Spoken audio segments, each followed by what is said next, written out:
All right, well, everybody, we have our Flint Property Portal, a great tool for members of the community as well as administration working throughout the community as well. This is what the Flint Property Portal looks like. And this is what you'll see when you first open up the screen.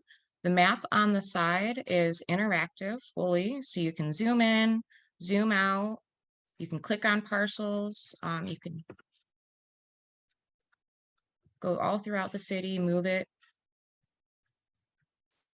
And then if you go under About, this is going to give you more details about the Flint Property Portal. So the Flint Property Portal was launched in a partnership between the Genesee County Land Bank and the City of Flint back in 2017. And really the goal of the Flint Property Portal is to increase public access and transparency for property information throughout the city. And this in turn, increases the trust between residents and local government in Flint. So the Flint Property Portal has a lot of distinctive tools that I'm going to go through. But some of the key tools is our property lookup. And that contains at least 40 pieces of data for each individual property. And individuals can look up properties by address or parcel ID. We also have the ability to update properties, and I'll show you that survey later on in the presentation. But as we know, property conditions change overnight, and residents have the ability to update us when property changes happen right on the spot. And then users have the ability to make maps, and I'm going to get into that. It's a really fun feature of the Flint Property Portal, so I get a little nerdy when it comes to it. We're going to look at the Flint Property Portal user guide. If there's anything that you forget from this meeting or you just want to pass on information, someone's trying to use the portal, we have a great user guide that's linked right to the Flint Property Portal that folks can download at their discretion. It's just a PDF copy. It can be printed as well. So this is kind of the core feature of the Flint Property Portal. We have the property lookup tool. So we can look up properties by address or parcel number.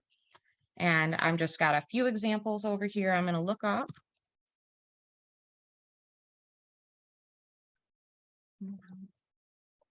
That's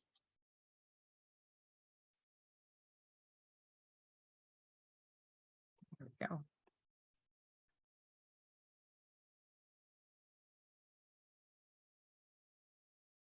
Now, when you look up a property, you're going to see a property profile that'll pop up on the left side of the screen.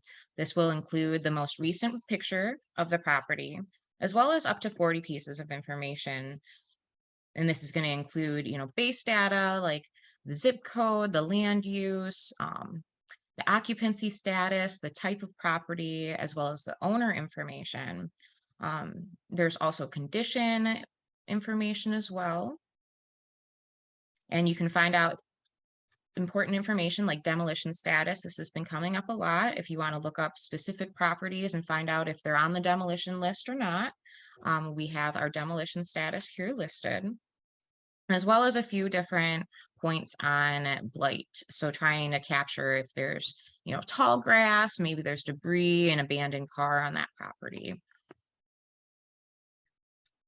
So as I had mentioned earlier, there is the ability to update property information. So this can be done within our website option. And we also have an app that goes with this portal, and it's available on Apple phones as well as Android phones, devices, as well as tablets. And you'll be able to complete a property update in field using that app. But today we're going to use the desktop version. So you can update information very quickly. It's just a series of quick questions. So, is there a structure? Is it occupied? What condition is the roof in? How are the exterior walls? So it goes through, and then you can upload a picture of that property. When property updates are submitted, depending on the ownership of the property, land bank staff or city staff will review those for accuracy. and then they will eventually show up on the portal once reviewed, and anyone can see that information that was submitted publicly. One thing I will note with ownership information is that sometimes there are lags with ownership. So definitely check more than one source. The city BSNA website is usually the best source for that. There is up to about 2-month delay um, on that ownership information. So I always want to get that out there for folks. There's also the maintenance message survey, where residents can let us know that properties in their neighborhood they are maintaining.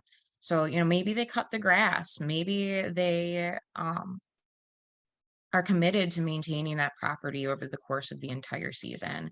And they can report that to us so we can capture that data and see, how many folks are out there maintaining vacant properties. What's a really great tool with this is also notifying of like fire damage.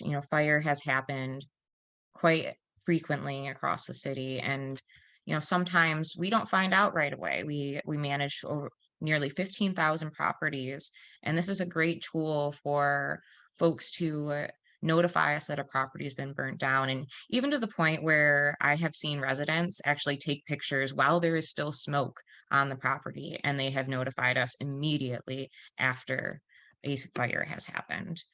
So there's a lot of really great mechanisms to update property information. And it's so important to have, the best data to make those best data-driven decisions.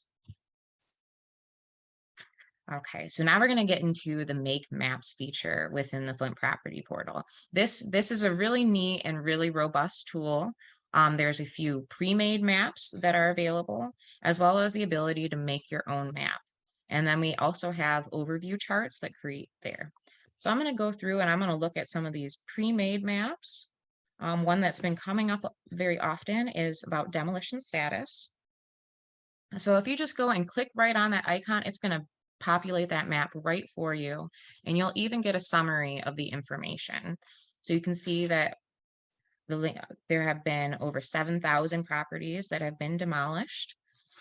And then currently we have over 1,700 that are funded, and just under 1,400 that are unfunded at this moment in time. So you can look through and see the work that's been completed in the past and future work that's going to be completed. There's property condition maps, which will detail what type of condition each individual parcel is in throughout the entire city. And you can even look at future land use, which is really important with trying to plan long term. So we are building our own map, and this allows us to look up individual pieces of data that we are specifically interested in. So, maybe it's looking up property condition.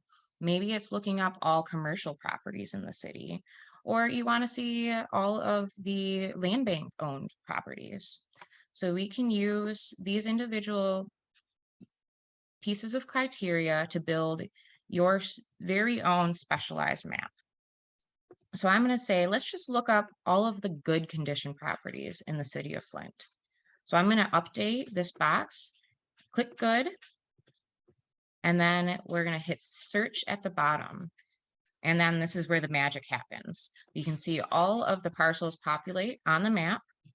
And then what's another really neat feature here is you can download a property list.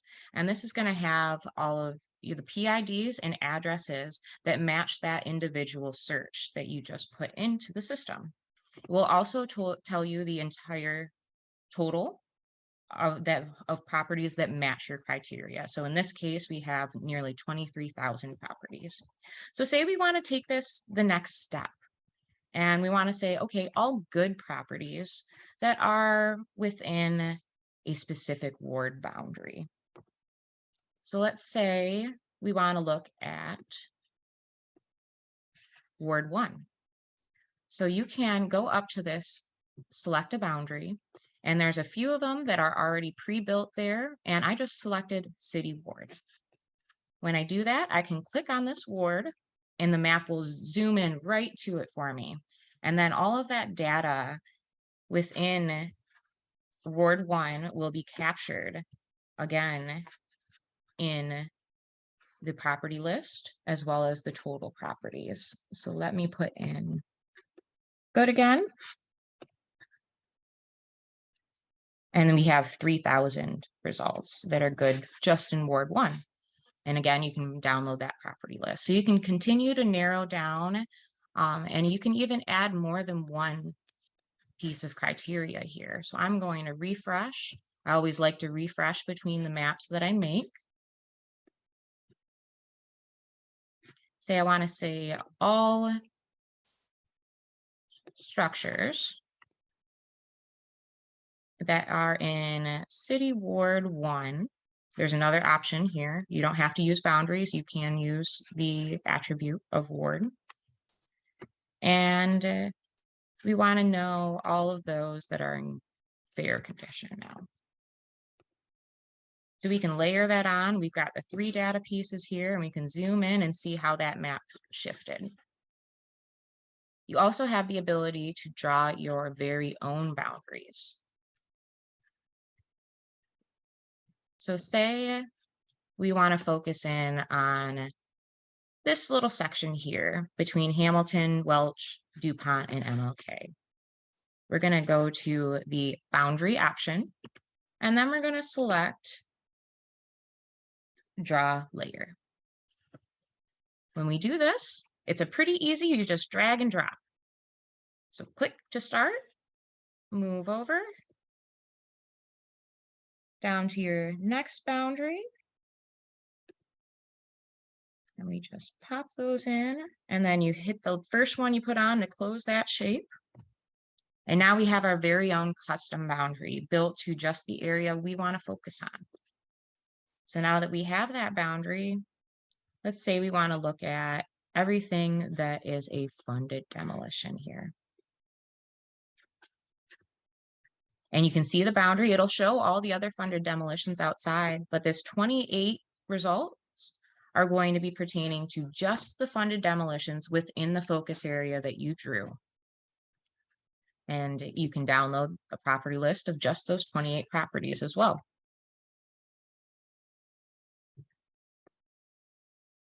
And then another neat feature that we have are these property overview charts. So you can pop these open, and these will tell you trends across the city. So you can see the full story about demolition status, everything that's completed versus everything that's funded, and then everything that's listed. You can see how many different property types there are and the future land use across the city and how that's distributed. Another neat feature with that is you can use boundaries and change your property overview charts. So I'm going to say we're going to do city wards. We're going to go back to Ward 1. And then let's see how our overview charts change. So you can see the number of properties in the area have changed. So now these charts are only pertaining to what's happening within Ward 1 specifically.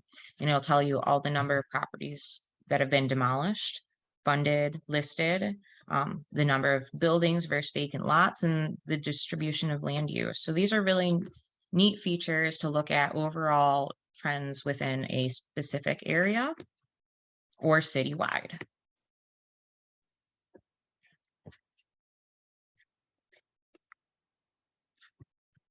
You can kind of, if you put those words on, you can click in, click out on your different boundaries. And there's actually a satellite option as well if you wanted to look at satellite imagery instead of parcel files.